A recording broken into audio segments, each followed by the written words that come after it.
दुख जीवन में दंड बनकर नहीं आता, वो हमें जगाने आता है ताकि हम अपने भीतर छुपी सच्चाई को पहचान सकें। जब मन भटक जाता है और आत्मा की आवाज दब जाती है, तब दुख हमें सही मार्ग की ओर मोड़ने आता है।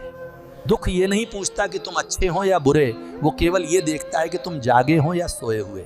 जो जीवन में केवल सुख खोजता है वो दुख से डरता है, पर जो समझदार है वो दुख से सीखता है। दुख हमें तोड़ने नहीं आता, वो हमारे अहंकार की परतें हटाने आता है ताकि आत्मा चमक सके।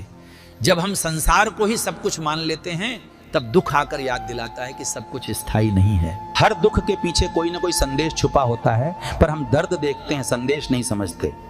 दुख इसलिए नहीं आता कि भगवान नाराज हैं, दुख इसलिए आता है क्योंकि हम भटक गए हैं। जब मन बाहरी सुखों में उलझ जाता है, तब दुख भीतर की शांति की ओर बुलाने आता है। जो दुख सहकर भी धैर्य रखता है, वही वास्तव में ईश्वर के सबसे निकट होता है। दुख हमें कमजोर नहीं बनाता, वो हमें भीतर से मजबूत बनाता है यदि हम उसे स्वीकार करना सीख लें। जो मिला है उसे अपना समझ लेना और जो चला गया उस पर रोना, यही दुख का असली कारण है। दुख हमें सिखाता है कि भरोसा संसार पर नहीं, ईश्वर और अपने कर्मों पर रखना चाहिए। जब हम परिवर्तन का विरोध करते हैं, तब जीवन हमें दुख देकर परिवर्तन स्वीकार करना सिखाता है। दुख आत्मा की भाषा है जिसे मन शोर में सुन नहीं पाता, इसलिए वह पीड़ा बनकर प्रकट होता है। जो दुख में भी कृतज्ञ रहता है, उसके जीवन से दुख धीरे धीरे विदा लेने लगता है। दुख इसलिए नहीं आता कि जीवन कठोर है, दुख इसलिए आता है क्योंकि हम सत्य से दूर हैं। जब हम छोड़ना नहीं जानते, तब जीवन दुख देकर हमें छोड़ना सिखाता है। दुख हमें यह समझाने आता है कि हम अकेले नहीं हैं, ईश्वर हर परीक्षा में हमारे साथ है। जो दुख से भागता है वो बार बार उसी में फंसता है, जो समझता है वो मुक्त हो जाता है। दुख जीवन का शत्रु नहीं, वो सबसे बड़ा शिक्षक है जो बिना बोले बहुत कुछ सिखा देता है।